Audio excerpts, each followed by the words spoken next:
राजस्थान चुनाव को लेकर जमीन पर सरगर्मी तेज हो गई है।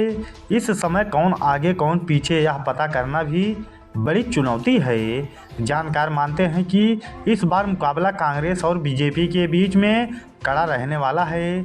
बड़ी बात यह है कि पिछली बार भी माना जा रहा था कि कांग्रेस की लहर रहेगी और प्रचंड बहुमत वाली सरकार आएगी, लेकिन असल आंकड़ों में बीजेपी ने भी पूरी टक्कर दी और उसी वजह से कई ऐसे रही जहां पर हार जीत का अंतर 1000 वोटों से भी कम का रहा। दरअसल आपको बता दें, एक आंकड़ा तो ये भी है कि पिछली बार कांग्रेस को अपने दम पर सरकार बनने का मौका नहीं मिला था। उसके खाते में 100 सीट गई थी, यानी कि वो 1 सीट बहुमत से कम था। अगर कुछ विधानसभा 100 वोटर भी अपने मत बदल देते तो सत्ता में कांग्रेस नहीं बीजेपी आती।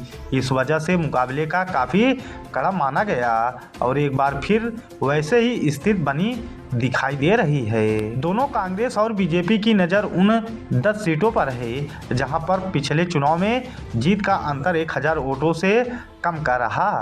वही आपको बता दें, भीलवाड़ा जिले के 80 सीट न पिछले चुनाव में कमाल करके देखा गया था। बीजेपी के जब्बर सिंह श्रृंखला ने मात्र 154 वोटों से कांग्रेस प्रत्याशी मनीष मेवाड़ा को हरा दिया था। बड़ी बात यह रही कि पिछले 3 बार से लगातार बीजेपी ने ये सीट अपने नाम की है।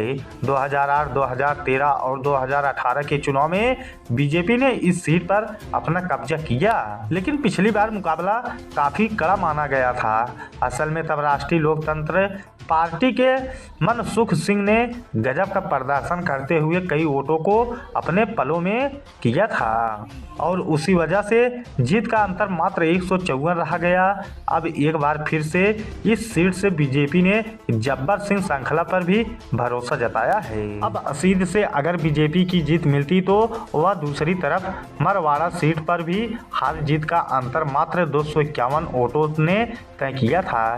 इस सीट से निर्दलीय उम्मीदवार खुशबीर सिंह ने बीजेपी के प्रत्याशी केसर राम चौधरी को 251 वोटों से हरा दिया था।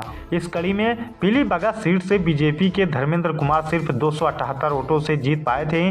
उसी समय कांग्रेस के विनय कुमार करीब मुकाबले में हार का सामना करना पड़ा था।